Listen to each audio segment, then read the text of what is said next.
जय सद्गुरुदेव। आज मैं आपको एक अवसर के बारे में जानकारी दूंगा और एक पेड ग्रुप शुरू करने जा रहा हूं जिसका शुल्क 251 रुपये रखा गया है। इसमें आपको प्रारंभिक साधना करवाई जाएगी और शिक्षा भी दिया जाएगा कि तंत्र क्षेत्र में कैसे कदम रखें और कैसे आगे बढ़े। और जो भी साधक साधिका इस ग्रुप में ज्वाइन होना चाहते हैं वो डिस्क्रिप्शन चेक करें। तो आज का विषय है बिना गुरु के साधना। कई बार ऐसा होता है कि हम किसी कारणवश गुरु बना नहीं पाते या गुरु प्राप्त नहीं हो पाते।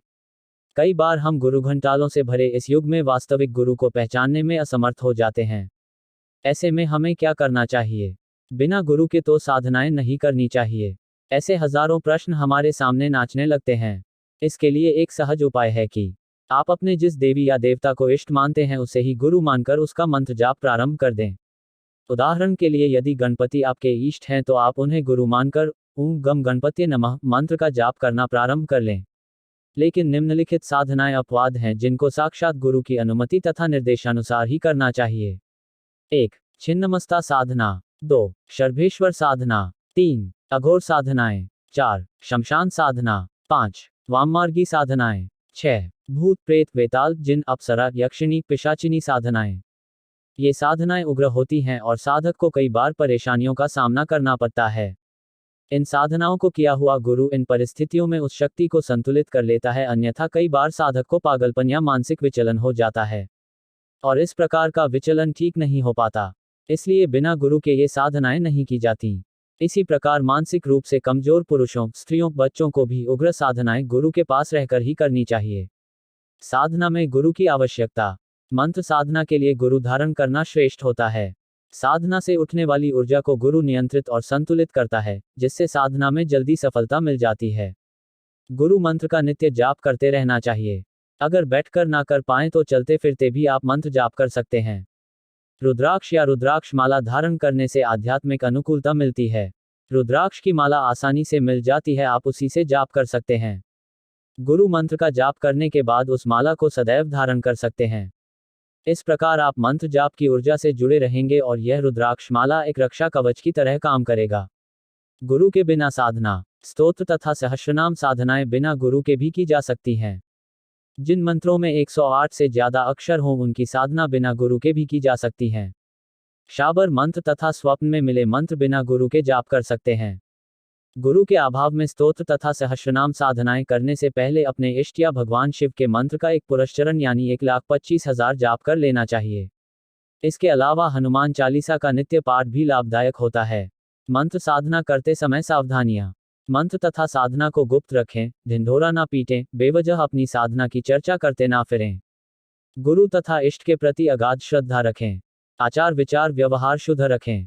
बकवास और प्रलाप ना करें। किसी पर गुस्सा न करें।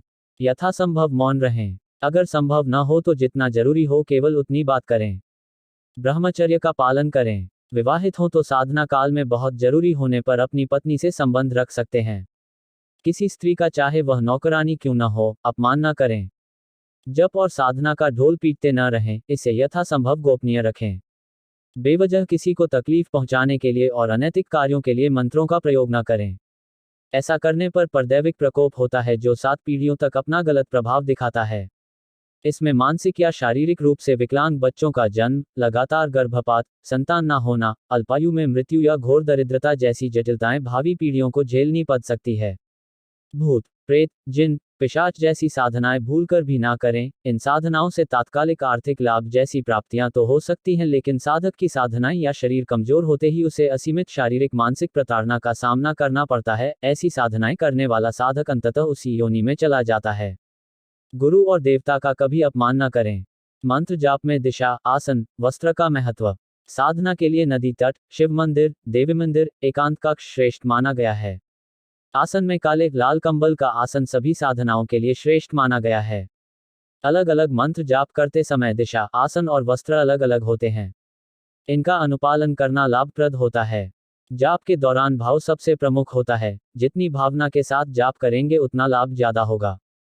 यदि वस्त्र आसन दिशा नियमानुसार ना हो तो भी केवल भावना सही होने पर साधनाएं फल प्रदान करती ही हैं। नियमानुसार साधना न कर पाएं तो जैसा आप कर सकते हैं वैसे ही मंत्र जाप करें, लेकिन साधनाएं करते रहें जो आपको साधनात्मक अनुकूलता के साथ साथ दैवीय कृपा प्रदान करेगा। शिष्यत्व का महत्व। 1. गुरु शिष्य परंपरा। भारत को विश्व गुरु बनाने वाली सर्वश्रेष्ठ परंपरा। गुरु शिष्य परंपरा हिंदू धर्म की सर्वश्रेष्ठ आध्यात्मिक परंपरा है। यह परंपरा श्री विष्णु तथा नारद मुनि से प्रारंभ हुई। इस परंपरा को श्री राम कृष्णादि अवतारों ने भी निभाया। हिंदू धर्म के उत्कर्ष हेतु प्रयत्नरत अनेक गुरु शिष्य परंपराओं के कारण वह समृद्ध हुई। भारतवर्ष द्वारा अनेक युगों से संजोई गई यह परंपरा ही देश का सर्वोत्कृष्ट वैभव है तथा इसी वैभव के कारण भारत भूमि आध्यात्मिक दृष्टि से सामर्थ्यवान एवं विश्वगुरु के पद पर विराजमान है। भारत की ऐसी कौन सी विशेषता है जो न्यूनतम शब्दों में बताई जा सके? इस पर उन्होंने उत्तर दिया, गुरु शिष्य परंपरा। यह उत्तर कितना अर्थपूर्ण है। 2. शिष्य होने का महत्व। साधना के अनेक मार्गों में से शीघ्र आध्यात्मिक उन्नति की दृष्टि से श्रेष्ठतम मार्ग है गुरु कृपा योग। परंतु अधिकांश लोगों को जानकारी नहीं होती कि गुरु प्राप्ति हेतु निश्चित रूप से क्या करना चाहिए। इस कारण अपने मन से गुरु करना, किसी गुरु का सांप्रदायिक जप करना इत्यादि गलतियां उनसे होती हैं। इससे साधकों का केवल वर्तमान जन्म ही नहीं, कई जन्म व्यर्थ जाते हैं। यदि हम शिष्य पद के लायक होंगे, तभी कोई गुरु अथवा संत हमें शिष्य रूप में स्वीकार करेंगे।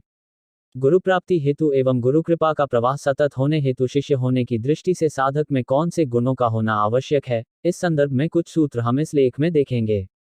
3. शिष्य व्याख्या एवं अर्थ।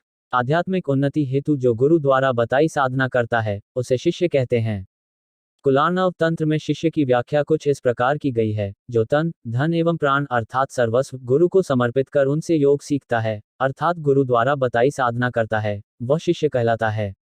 इसी कारण पत्नी एवं संतान का त्याग कर यदि शिष्य गुरु के पास जाए, तब भी उसे पाप नहीं लगता। 4. शिष्यत्व का महत्व।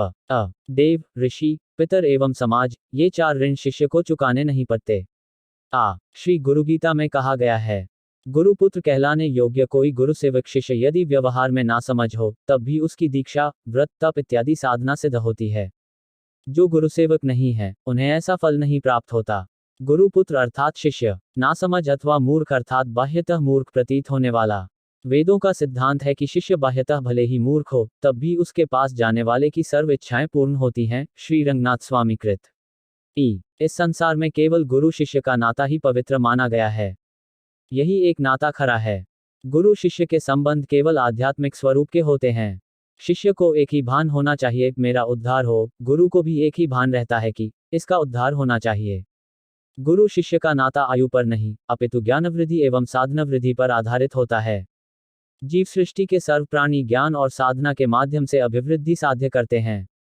शेष समस्त नाते भय अथवा सामाजिक बंधनों के कारण उत्पन्न होते हैं। इसलिए उनके व्यवहार भी सीमित होते हैं और उन नातों में अहमपन रहता ही है। उन नातों में ज्ञान और साधना का मूल्य शून्य होता है। मैं-पन के कारण ही ऐसे नाते टिके रहते हैं। अहम भाव कायम रखने वाले सर्व नाते असत्य अर्थात मायाजनित होते हैं। अगर आपको हमारा वीडियो अच्छा लगता है तो आप चैनल को सब्सक्राइब करें और बेल बटन को दबाएं और ज़्यादा से ज़्यादा शेयर करें।